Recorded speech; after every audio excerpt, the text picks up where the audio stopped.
9 महीने 9 दिन गर्भ में बच्चा क्यों रहता है? कभी सोचा आपने? 9 ग्रह होते हैं और 9 ही महीने बच्चा गर्भ में रहता है। अगर उससे पहले उसकी प्री मैच्योरिटी हो जाए तो कई बार उसके शरीर में किसी अंग के कमज़ोर होने की संभावना बहुत ज़्यादा बढ़ जाती है। गर्भ में बच्चे का 9 महीने और 9 दिन तक रहना एक अद्भुत प्रक्रिया है जिसका वैज्ञानिक और ज्योतिषीय दोनों ही आधार हैं।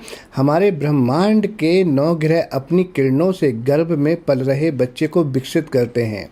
हर ग्रह अपने स्वभाव के अनुसार बच्चे के शरीर के विभिन्न अंगों और गुणों को आकार देता है। यदि गर्भावस्था के दौरान कोई ग्रह कमजोर हो तो उसे उपायों से संतुलित किया जा सकता है। जब दो लोग नए विवाह संबंध में बनते हैं तब सबसे पहले उनके घर में यही विचार आता है कि एक अच्छी सी संतान को जन्म दिया जाए जो आगे वंश वृद्धि करे, उनका नाम रोशन करे, समाज के कल्याण के काम आए। लेकिन कई बार ऐसा देखा गया है कि कुंडली में कुछ अशुभ ग्रहों की वजह से कई बार संतान ना होने में बहुत ज़्यादा दिक्कत हो जाती है। चाह कर भी संतान हो नहीं पाती, या जब होती है तो उसके शरीर के किसी अंग में कमजोरी की वजह से, वो हम कह सकते हैं फिजिकल कहीं ना कहीं प्रॉब्लम रह जाती है, जिसकी वजह से वो पति पत्नी दोनों मन महसूस कर रह जाते हैं। लेकिन करें क्या, संतान है तो फिर प्रेम तो करना ही पड़ेगा, उसको पालना भी पड़ेगा।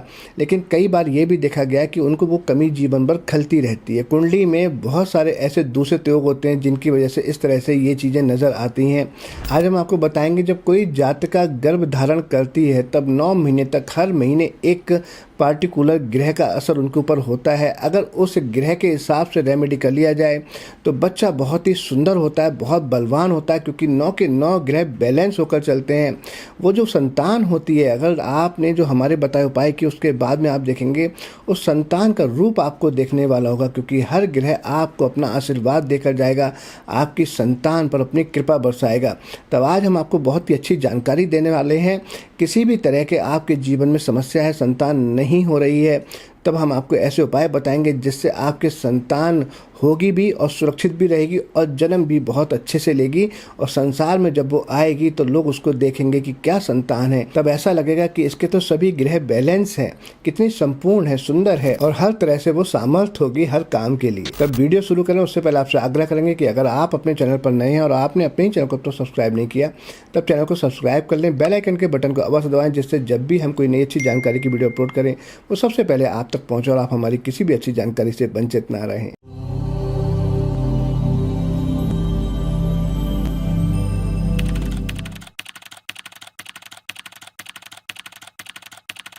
ओम नमः शिवाय।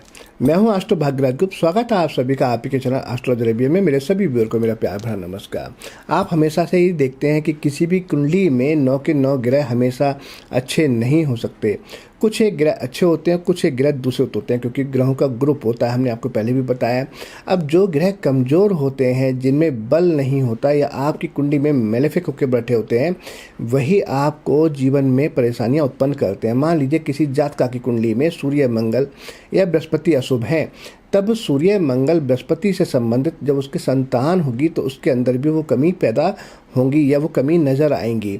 अब जब 9 ग्रह होते हैं और 9 ही महीने एक जातका को गर्भ धारण करना पड़ता है, तब हर महीने एक पार्टिकुलर ग्रह का प्रभाव रहता है। तो जो ग्रह आपकी कुंडली में मेलेफिक होता है, दूषित होता है, वही आपके संतान पर इफेक्ट डालता है।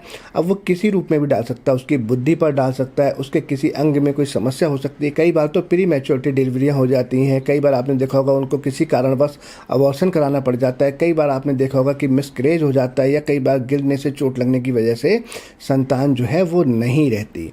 ऐसा होता क्यों है वो भी आपको बताएंगे। साथ में ये भी बताएंगे कि हर महीने जब आप गर्भ धारण करें तो हर महीने वो ऐसा कौन सा कार्य करें जिससे आपका वो ग्रह मजबूत होता चला जाए और आपकी संतान हष्ट पुष्ट जन्म ले, बहुत ही नाम रोशन करे, उसके अंदर वो सर्वगुण संपन्न पैदा हो। तो ये जानकारी बहुत ही अच्छी है, इसको आप ध्यान से सुने। और आपका अगर कोई भी क्वेश्चन हो इस वीडियो से संबंधित तब आप हमसे कमेंट कर पूछ सकते हैं। और अगर आपको ये वीडियो अच्छी लगे तो ज़्यादा से ज़्यादा शेयर करें, क्योंकि ये एक ऐसी जानकारी है जो लोगों का बहुत भला कर सकती है। लोग अपनी संतान के लिए इसमें जो बताए गए कार्य हैं वो करके बहुत ही लाभ ले सकते हैं, अपने घर में खुशहाली ला सकते हैं। ग्रहों का प्रभाव और गर्भावस्था के चरण हम आपको बताते हैं। जो पहला महीना होता है ये शुक्र के प्रभाव में होता है। पहले महीने में शुक्र ग्रह का प्रभाव रहता है। यदि शुक्र मजबूत हो तो बच्चा सुंदर होता है, बहुत ही आकर्षण होता है, उसको देखते ही सब लोग कहते हैं कितना मनमोहना बालक है। क्या करें इस महीने में? पहले महीने में स्त्री को चटपटी चीज़ें खानी चाहिए, खट्टी चीज़ें खानी चाहिए। आपने सुना भी होगा कि जब कोई प्रेग्नेंट होती है लेडी, तो वो कहते भी हैं कि मेरा खट्टा खाने का मन कर रहा है, ऐसे आपने सुना होगा। तो उसको खट्टा खाना भी चाहिए। शुक्र का दान बिल्कुल भी नहीं करना चाहिए पहले महीने में, क्योंकि इससे शुक्र आपका कमज़ोर हो सकता है। सावधानी क्या रखें? आपको अधूरे ज्ञान वाले ज्योतिषियों के कहने पर शुक्र का दान बिल्कुल ना करें। केवल पापी और क्रूर ग्रह का ही दान किया जाना चाहिए। दूसरा क्या कर सकते हैं कि आप अपने बेडरूम के अंदर श्री कृष्ण भगवान की बाल गोपाल रूप में फोटो लगाएं। इससे बच्चा बहुत ही सुंदर हो सकता है। और हो सके तो माता लक्ष्मी के लिए श्री सूक्त का पाठ करें, और ये आपके लिए देखेंगे आपका शुक्र और बलवान करेगा। और डीओ परफ्यूम का इस्तेमाल आप कर सकते हैं। दूसरा महीना जो होता है मंगल के प्रभाव में होता है। दूसरा महीने में मंगल का प्रभाव होता है, इसलिए क्या करें? मीठा खाएं और लाल वस्त्र अधिक धारण करें। हो सकता है तो रोजाना करें, नहीं कर सकते तो मंगल के मंगलवार तो आप लाल वस्त्र अवश्य ही धारण करें।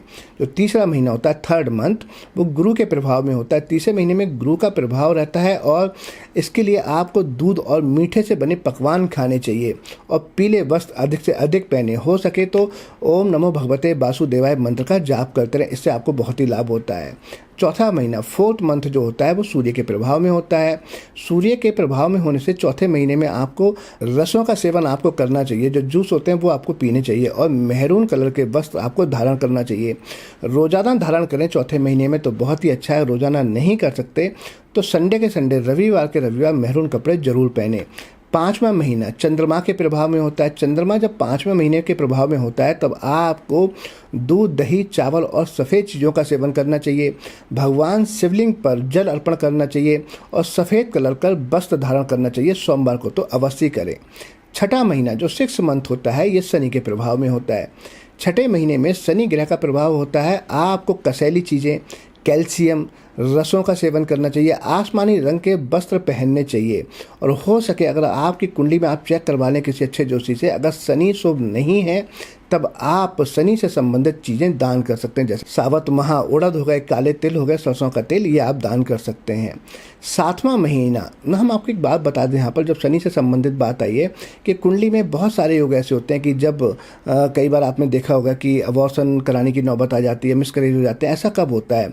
आप देखें पंचम भाव में अगर शनि बैठे हैं, राहु बैठे हैं, तो ऐसा बहुत ज़्यादा होने के चांसेस बढ़ जाते हैं। या कोई हम कह सकते हैं केतु भी अगर बैठा अशुभ होकर, तब भी ऐसा हो जाता है। या पंचम भाव पर किसी अशुभ ग्रह की, पापी ग्रह की दृष्टि पड़ रही हो। मान लीजिए यहाँ पर आपकी कुंडली में सूर्य अशुभ होकर बैठे हैं, या मंगल अशुभ होकर बैठे हैं, या शनि राहु केतु अशुभ होकर बैठे हैं, या अशुभ होकर पंचम भाव पर दृष्टि डाल रहे हैं, तब ऐसा बहुत ज़्यादा हो जाता है कि आपको संतान होने में बहुत ज़्यादा दिक्कत होती है, या फिर बहुत ज़्यादा आपको कठिनाई के साथ संतान होती है, सर्जरियन कराना पड़ता है। हाँ, अगर यहाँ पर बृहस्पति की सप्तम दृष्टि डल रही हो या पंचम दृष्टि डल रही हो, तब आपको शुभ प्रभाव मिल जाता है, फिर आपकी संतान आराम से हो जाती है। तो ऐसे बहुत सारे योग होते हैं। अगर आप जानना चाहते हैं कि आपकी कुंडली में ऐसा योग है, आपकी कुंडली में वो कौन सा योग है जिससे आपको संतान संबंधित समस्या आ रही है, तब आप हमसे अपनी कुंडली का विश्लेषण करवा सकते हैं। हम आपको वो सटीक उपाय बताएंगे कि आपकी संतान होगी भी और बहुत ही हष्ट पुष्ट होगी। सप्तम माह की बात करें, 7th मंथ में बुध का प्रभाव होता है। इस महीने में क्या करना चाहिए? 7वें महीने में बुध का प्रभाव होने से आपको जूस और फलों का सेवन करना चाहिए, हरे रंग के वस्त्र पहनना चाहिए। इस महीने में मूंगी दाल खाना बहुत ही अच्छा होता है। 8वां और 9वां महीना चंद्र और सूर्य के प्रभाव में रहते हैं। 8वां महीना चंद्र और 9वें महीने में सूर्य का प्रभाव रहता है।